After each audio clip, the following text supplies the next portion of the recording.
Hey guys, what's up and welcome back to the channel 10 Bagger Stocks. Today we're going to be talking about 6 FinTech stocks that are leading the moneyless revolution.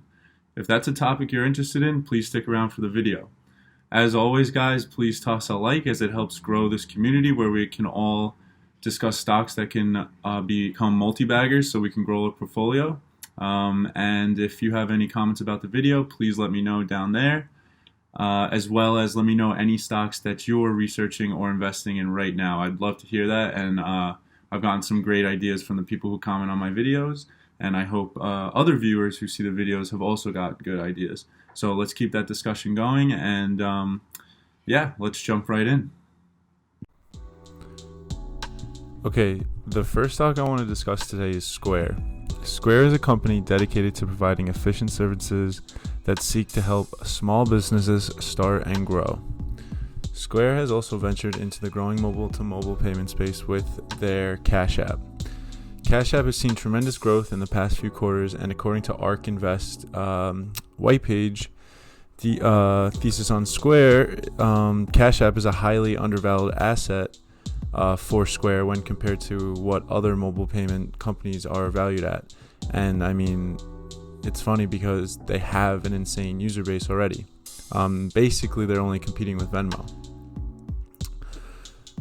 Square was recently granted FDIC approval to become a money lender, and I believe this will lead them into the space of banking in the future, potentially innovating the banking industry as we currently know it.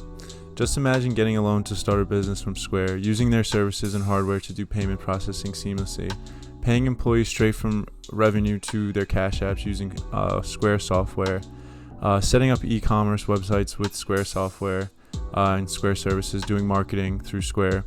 These are all things that Square can provide to small businesses in the future effectively, and they're already starting to do this. I just got an ad the other day for starting a website on Square, which I'm not doing right now, but it was just interesting to see what they're venturing into, who they're marketing at, and what the opportunity is for them in this space.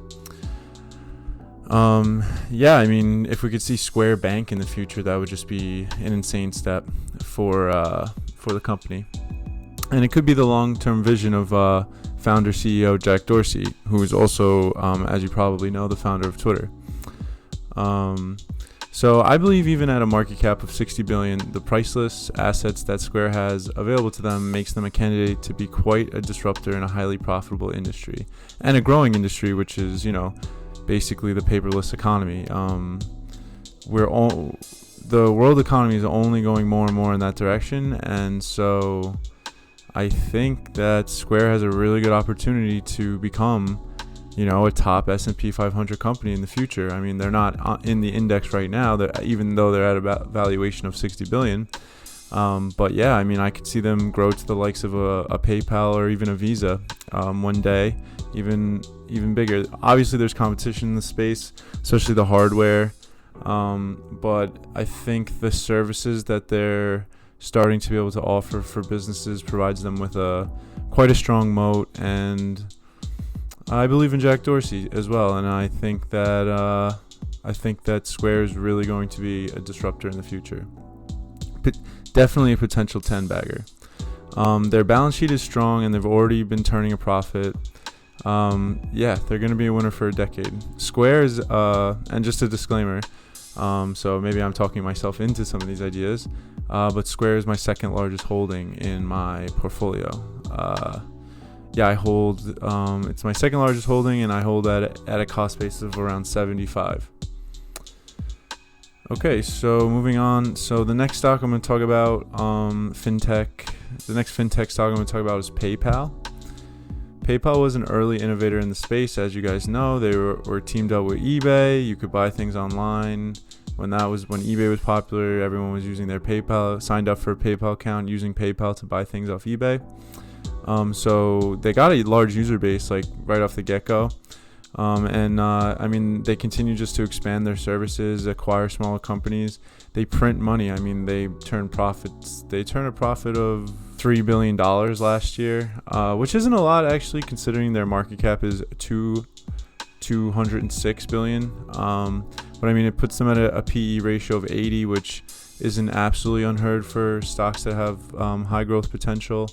But I mean, at a market cap of 200 billion, yeah, they can continue to grow in the space, and there's room for PayPal to continue offering more services, get more customers in the future. So in comparison to Square with Cash App, PayPal also has Venmo. So Venmo is very popular. I see people using Venmo every single day. But I think ultimately Cash App is innovating at quite a bit of faster rate and growing at a faster rate too. Simply because on Cash App, Square has recognized they've recognized that they're banking the underbanked. And so through giving Cash App users the ability to invest and buy Bitcoin, I think that they're creating sort of a passionate user base, lifelong user base, potentially. So I do think that Cash App, even though there's less users right now, will grow to be the size of a Venmo, if not bigger, in the future.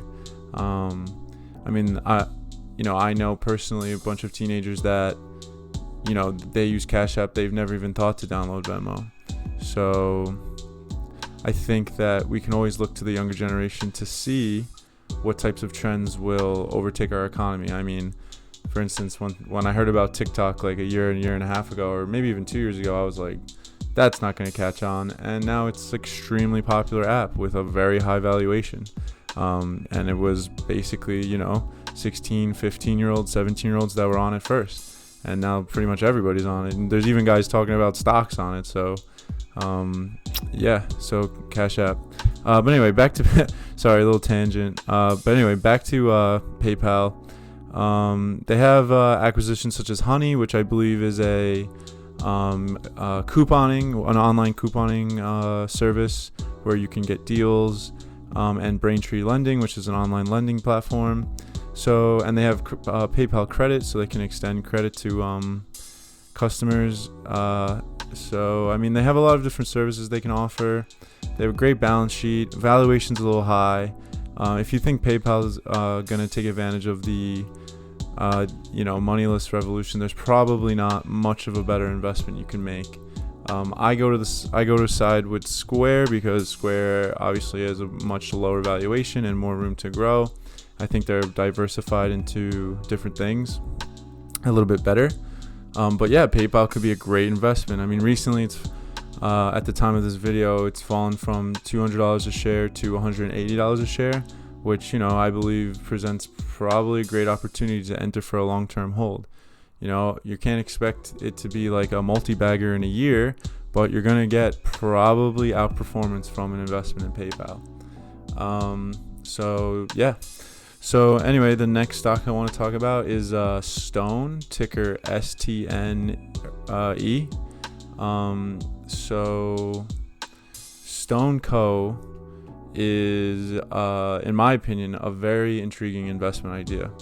Apart from the fact that the company has large investments from Warren's Berkshire and Jack Ma's Ant Financial, one really interesting attribute to the company is that it focuses on doing business in Brazil, which could certainly lead to adoption all around South America. Many people believe in the growth of South America as an emerging economy, and believe that they'll be, in a really good spot in a few years. And Stoneco is one way to invest in those emerging economies through an innovative technology stock, or FinTech stock. Stoneco will certainly benefit from adoption throughout South America, and I think we can look to another stock like Mercado Libre, which was, it's been touted as the South American Amazon. It's been a extremely great investment for early investors. I think it has been at least a 10-bagger. I know it was talked about on the Motley Fool, so I think some people have heard about Mercado Libre, but Stone is also, uniquely positioned as a South American leader in that way that they'll grow with the South American economy. Now, I mean, I haven't even talked about what they do yet. Sorry. So basically, Stone they have an extremely similar business model to Square. They offer digital banking, they offer payment processing, cloud-based payment processing, and they offer business services to companies in South America. So you could think of it almost like the Brazilian Square. The company has had solid growth numbers last year, increasing revenue by 64% in 2019. They increased their client base by 84%, which is just showing you like how quickly technology can be adopted throughout, in any case, like, which kind of go back to ARK Invest thesis of the adoption curve of technology. But to increase a client base by 84% in year over year is just showing you how good of a product they have and how the technological changes that are happening throughout Brazil. And also, as of January 2020, they have 79,000 open digital bank accounts. In addition, the company seems to be led by highly competent leadership. And they certainly have a chance to be the Square of South America, and it shows and they have the numbers to prove that. The company is expensive at a PE ratio around 80, but that's the same as PayPal. And I really don't think this is insanely high for a high growth tech stock, especially one with a market cap that Stone has, which is around 12 or 14. I'm going to look that up right now for you guys. Stone's market cap is 16 billion. So yeah, I mean, a PE ratio for a company, a market cap of 16 billion that has the potential to have a serious moat in an emerging economy with highly competent leadership. That's a really intriguing investment thesis for me, and I'm definitely going to be doing some more research and possibly looking to open up a position in Stoneco. Just do some research and see what you guys think. I would love to hear what you guys think in the comments section about Stone. If you guys have any opinions either way. Okay, so moving on, the next stock I want to talk about is Shift Payments. Shift4 Payments. It's led by a founder CEO, which some investors love. His name is Jared Isaacs. He founded the company in his parents' basement at the age of 16, so that's pretty impressive. So he obviously has an affinity towards it. Shift4 has a very similar business model to Square in that they have a payments processing solutions and other services for businesses, but they differ from Square in that they are solely focused on the hospitality and restaurant industry, and they currently don't do much by way of e-commerce solutions. The company is directly affected by COVID because of their focus on restaurants and hotels, so they may be trading at a discount relative to the future when the economy is fully open. So that's one interesting idea about the stock. They could be trading, at a little bit of a discount, because of how the market might be valuing their relationship with hotels. So I do like their focus on one industry because they can master one vertical integration and then expand it to other industries. This reminds me, this is kind of a stretch, but it reminds me of how Amazon dominated the book e-commerce market. They created all the systems, they learned how to do it effectively, and then they just extrapolated that to every product. And now they're, the biggest e-commerce company, one of the biggest companies in the world, and certainly the biggest e-commerce company. The other thing is, if they were to solely just take a strong market share in the restaurant and hospitality industry, as the world trends more to, these type of payment solutions, they're going to be just fine. They're going to make money. They're going to, they're going to be a profitable company. They're already profitable, but they're going to do just fine just staying in hospitality as long as they can hold a strong market share in that segment, and other companies like Square don't take it away from them. So Shift4 is an intriguing investment opportunity. They have a low market cap of only 3.57 billion.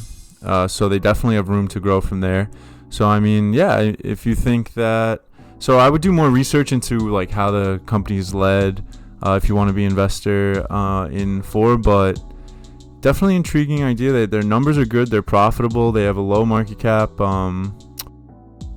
So Shift4 is an intriguing opportunity, and I'm going to need to do more research if I should diversify from my Square investment to add to any e-commerce companies. But as always, if you want to know my views and comments about stocks throughout the week, You can see what I'm adding, what I'm selling. Feel free to give me a follow on Twitter at 10x baggers. That's 10x baggers. I'll put it on the screen for you guys. So I mean, if any of these stocks, Stone or Shift4 investments Shift4 becomes an investment for me, Twitter will be the first to know. So the last stock I want to talk about, so moving on, the last stock I want to talk about is Dutch payment processing company Adyen, which trades under the ticker ADYEY in the United States. The stock IPO'd at a price of $15 in October 29 and has since risen to $35 in the tech-fueled COVID recovery. Adyen is not a company I'm familiar with too much yet because not being from the Netherlands, I've never used their service as they're a Dutch company. But they are showing impressive growth and profitability for a relatively new company. They perform similar operations to both Square and PayPal, and hold a banking license in Europe, which Square actually currently does not. So that's one competitive advantage that Adyen has. There's a good opportunity for Adyen to dominate the European point of sale processing space, but they will compete with PayPal in the online payment space, as PayPal has already been quite a major player in Europe for some time now. I was actually interested to learn that half of PayPal's transactions occur around the world, outside of the United States. So yes, so PayPal is a major player around the world. So the only competitive advantage I could see Square maintaining over Adyen in Europe, in Europe specifically, would be Square's ability to provide highly coveted business services. This includes things I already talked about, like e-commerce, marketing, payroll, tax support, stuff like that. So if Square can offer a highly attractive service for that at a good price for businesses that they feel is worth it, and solves a lot of problems for them, then Square can maintain a competitive advantage. But other than that, Adyen is leading in the European market and will definitely be a competitor to Square. So I mean, Adyen could be a good investment. I personally don't like to invest in companies overseas unless it's in quite a intriguing situation where there's it's extremely undervalued, or it's an emerging market opportunity, such as with Stone. But I mean, I'm going to do more research on Adyen and see what I think. They're valued quite high. I think it's like $35 billion. So there's gonna have to be some serious growth to justify that market cap. But yeah, so let me know what you guys think about Adyen down in the comment section. So again, I think the war on cash is a real thing, and every year transactions will continue to become more and more paperless. I hope this video helped you find some ideas for fintech stocks to get investing, to find good investments to be a part of this trend in the world. So if you found the video useful, please consider subscribing to my channel and participating in the discussion in the comments section. I love getting ideas from you guys, and I hope we can beat the street together. Until next time, happy bagging, folks.